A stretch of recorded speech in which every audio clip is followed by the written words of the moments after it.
vuelta con más de A1 TV de ellas a través de la pantalla de A1 Televisión. Gracias por continuar en sintonía. Hoy estamos hablando sobre precisamente parte de las claves de tener una buena alimentación y cómo influye esto, por supuesto, en nuestro día a día. Estamos conversando en esta primera parte de este programa especial que estamos llevándolo hoy viernes con nuestra amiga Cecilia Lobos. Ella ya prácticamente amiga de la casa. En el segmento anterior nos hablaba sobre tu experiencia a propósito de una enfermedad, un padecimiento que estabas teniendo y que te invitó en este caso a formarte y a buscar alternativas en el caso de la alimentación.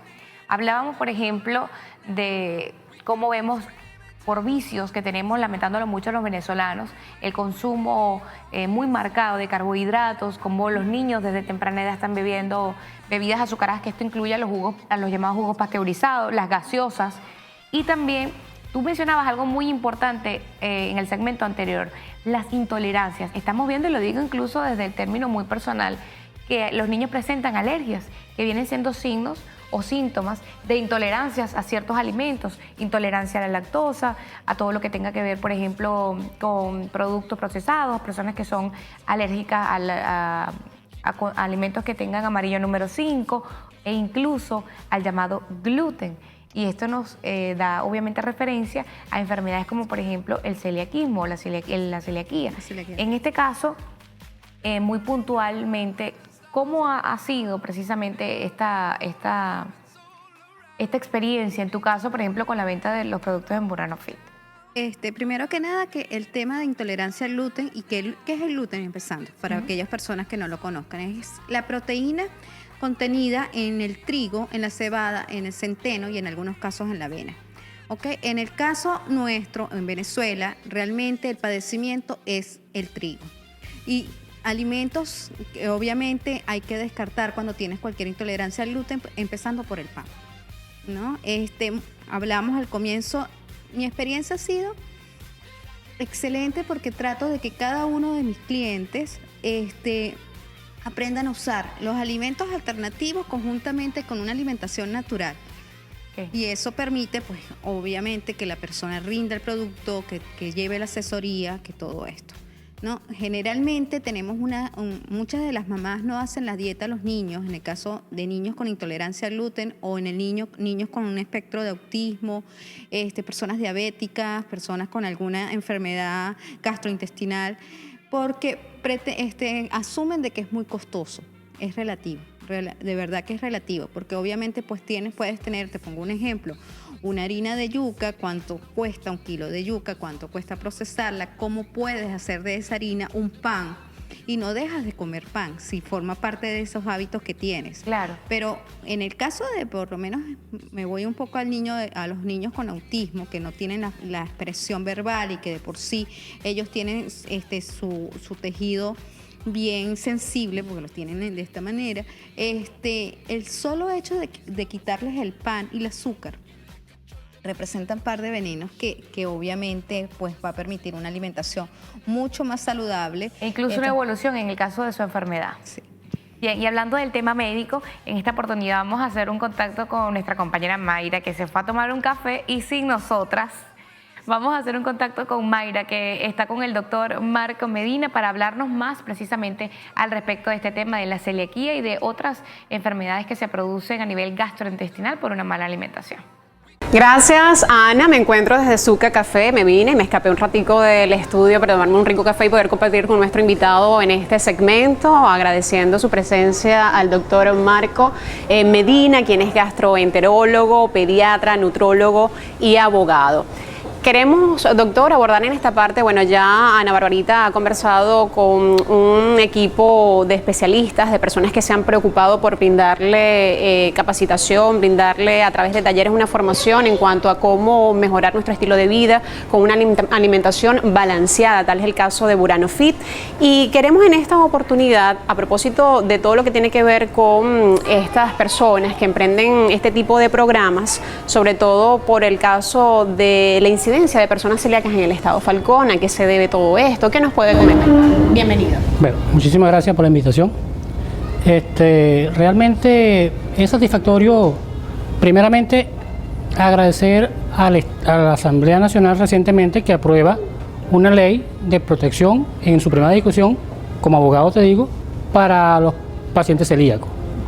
La enfermedad celíaca como tal no es que esté incrementándose en el estado Falcón y en Venezuela, ¿no? Es una enfermedad que es clásica, miscelánea, de larga data. Se describe que es del siglo II a.C., cuando Areteo de Capadocia hablaba de una serie de personas que tenían unas condiciones específicas con desnutrición y diarrea. Entonces, ¿a qué se refiere enfermedad celíaca? La enfermedad celíaca es una enfermedad inmunológica que es de origen autosómico recesivo. Se refiere a autosómico recesivo cuando ambos padres tienen que poseer un gen portador para que la persona padezca la enfermedad. Autosómica recesiva, donde va a haber una intolerancia permanente al gluten de la dieta que me va a llevar a todas las manifestaciones gastrointestinales e inclusive sistémicas de la enfermedad. Entonces, ¿qué pasa realmente con la enfermedad? Las personas nacen predispuestas a una serie de anticuerpos que el mismo organismo va a crear en contra del intestino delgado, que es donde se produce la enfermedad, que se llama anticuerpos para enfermedad celíaca.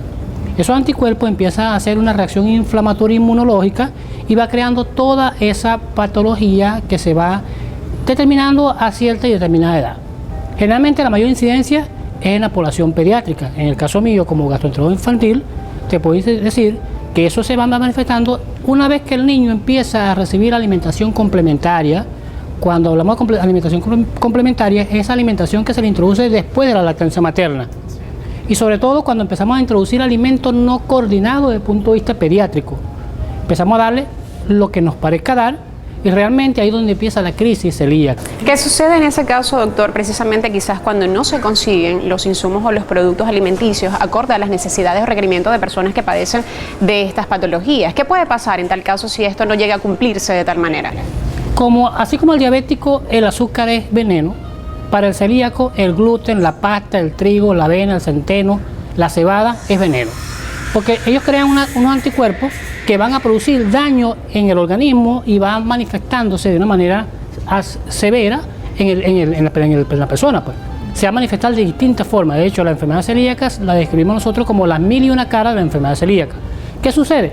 Si la persona lamentablemente está consumiendo constantemente alimentos que contengan gluten, vamos a tener una persona que va a estar constantemente enferma y realmente va creando patologías asociadas, desnutrición, dolor abdominal, vómito, mal crecimiento, anemia, infecciones respiratorias. Son patologías severas que se van a ir instalando en el individuo. Inclusive, se puede manifestar hasta como un estreñimiento. Entonces, esos serán como los primeros síntomas en tal caso que nos presentan estar o detectar que estamos ante la presencia de... Sí y no a la vez. ¿Por qué te digo sí y no a la vez? Porque como te dije, la enfermedad celíaca tiene 1001 caras. Y muchas veces tú me preguntabas que por qué ha aumentado la incidencia. No es que ha aumentado, sino que el médico general, que no está capacitado para la evaluación del paciente de una manera integral y correcta, ve lo que vemos, comparamos la punta del iceberg, solamente ve lo que está en la punta y lo que está debajo no lo vemos. Entonces, hablando de enfermedad celíaca, hay muchas clasificaciones: enfermedad celíaca silente, la latente, la potencial, y eso, el que tenga el conocimiento es que va a buscar esa serie de entidades. Para diagnosticar la enfermedad, tiene que primeramente el médico sospecharla. ¿Cómo la sospechamos? Ese niño que tiene evacuaciones diarreicas frecuentes, poca ganancia de peso, tiene apatía, irritabilidad. Entonces el médico pediatra, que es la primera persona que va a ver al individuo en la etapa de crecimiento, tiene que hacer un diagnóstico integral.